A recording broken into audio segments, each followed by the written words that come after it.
Vamos para mais um caso clínico, mais um caso que chamou a atenção, dessa vez vem dos nossos atendimentos através da teleconsulta da RL Clínica, paciente lá de Campo Grande, uma cidade lá no interior do estado do Rio Grande do Norte, e que procurou a gente por um caso clínico de coceira na bunda.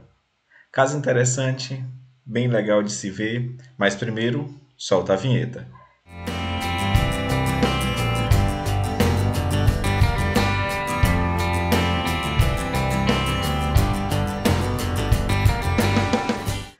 Era um menino menor de 5 anos com coceira na bunda.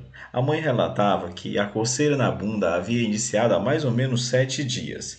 Nesse interim, a mãe procurou a unidade básica de saúde, de onde foi iniciado um xarope, se não me engano, loratadina, e uma pomada, dexametasona de uso tópico, só que não houve melhora, não houve sucesso, pelo contrário, a mãe relatava na teleconsulta que o filho havia piorado o quadro, motivo pelo qual ela nos procurou. Procurando o atendimento em teleconsulta da RL Clínica, ela fez a anamnese e nos relatou a história patológica pregressa do menino, sem história de doenças, calendário vacinal habitual, sem internamentos pregressos, sem nenhuma comorbidade que nos chamasse a atenção. De hábitos, o menino era perfeitamente saudável, hábitos adequados para a idade, ele gostava de brincar com os amigos e tinha um cachorrinho de estimação. Diante do caso, vem a primeira cena. Como tratava-se de uma teleconsulta, nós avaliamos apenas pela foto, por vídeos feitos pela genitora. Tá aí as nádegas da criança. Se você olhar, tem lesões difusas, com a base hiperembiada, às vezes entremeadas por áreas sãs. Tinha uma descamação furfurácea, o que estava um negócio bastante bagunçado. Provavelmente a terapia instituída e as formas que ela utilizou para tentar tratar a coceira na bunda da criança acabou por nos confundir ainda mais. Também verificavam-se diversos sinais de escarificações de artrito, muito provavelmente fruto das unhas da criança que coçava muito e acabou ocasionando lesões secundárias que propiciariam a infecção secundária de pele. Trazemos a imagem para o lado de cá e veio as hipóteses diagnósticas. As em branco foram as hipóteses diagnósticas sugeridas pela própria genitora.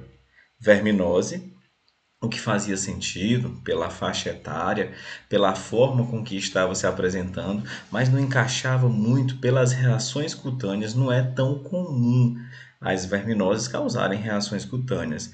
No entanto, eu lembro para ti que algumas verminoses não cursam apenas com manifestações intestinais. Algumas delas cursam com manifestações extraintestinais que confundem muito a gente. Muitas delas até com manifestações respiratórias, como a famosa síndrome de Loif. Dermatite de contato.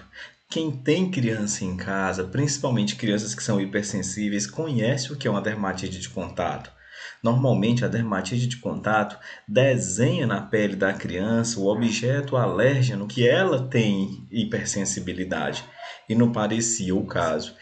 Também sugeriu dermatite atópica, talvez ainda alicerçada pela mesma fisiopatogênese da dermatite de contato, mas não parecia uma dermatite atópica, até porque essa criança também não tinha outros sinais de dermatite atópica. Também sugeriu uma dermatite seborreica. Pelas circunstâncias, poderia ser uma dermatite seborreica agravada, com uma infecção secundária, com piora pelo artrite, com intensificação da reação histamínica pelo próprio prurido? Poderia. Também levantei a hipótese de mais duas, uma psoríase inversa, embora não seja comum nessa área, mas poderia ser pelas características difusas e inespecíficas apresentadas naquele momento, e o líquen plano, que embora não seja tão comum na região de nádega e nem tão comum na faixa etária da criança, naquele momento poderia ser sim uma hipótese diagnóstica. Só por ela a gente não tinha como chegar a um diagnóstico tão rápido assim. Mas, aproveitando-se do método clínico, eu solicitei à mãe: será que a senhora não tem uma foto mais antiga? Uma foto na qual iniciou-se a lesão? Uma foto antes do tratamento? Certamente você vai ter alguma foto que levou para mostrar para o médico que atendeu. Você não tem nenhuma dessas fotos salva? E ela falou: tenho sim. A foto, a primeira lesão que apareceu foi essa. E ela mostra para a gente a lesão na nádega da criança. Inicialmente, uma lesão individualizada, mais localizada em nádega à esquerda. Uma lesão linear, elevada, serpentiforme, hiperemiada, às vezes aveludada, que descreve exatamente o caminho pelo qual a larva fez para percorrer a pele da criança. E isso é extremamente sugestivo de larva migrans. Associada à epidemiologia da criança que gostava de brincar na rua, que tinha um cachorrinho de estimação, olhando para a lesão que é muito típica. Esse tipo de lesão é muito comum nos casos de larva migras, que é justamente a larva do cachorro não consegue penetrar no corpo do indivíduo e acaba descrevendo uma lesão normalmente autolimitada e com extrema reação pruriginosa, motivo pelo qual a criança coça muito e acaba rasgando mais a região cutânea, dificultando ainda mais o diagnóstico. Piorado também com o uso do corticoide, não devia ter sido usado o corticoide aí no contexto da larva migras, o que deu uma espalhada geral na reação. Além disso, o antihistamínico apenas disfarçou ali a região de crescimento dessa larva, fazendo com que ela migrasse ainda mais pela região das nádegas, o que confundiu bastante. Mas, pela imagem, nossa principal hipótese diagnóstica se enquadrava no grupo das verminoses que a própria mãe tinha relatado, nesse caso, larva migrans migrans, que era o diagnóstico mais comum. Diante dessa evidência, diante dessa hipótese diagnóstica, é óbvio que a gente não ia abrir mão de exames desnecessários e os exames que a gente sempre aventa nos nossos casos clínicos não tem tanta necessidade. Não há necessidade de pedir hemograma para diagnosticar uma larva migrans. O exame parasitológico de fezes até se faz necessário, mas para você descartar uma outra verminose que esteja associada à larva migrans. Mas, via de regra, ela nem sai nas fezes porque ela nem chega a adentrar nas vísceras humanas. O teste de alergia, a gente guardaria ele se caso não tivesse diagnosticado a larva migrans, porque serviria para determinar o tipo de alérgeno específico que estava causando aquela lesão e, consequentemente, seria mais fácil da gente tratar. Pesquisa de anticorpos eu aventei aí principalmente para a gente descartar uma psoríase, mas nesse caso nem precisava mais.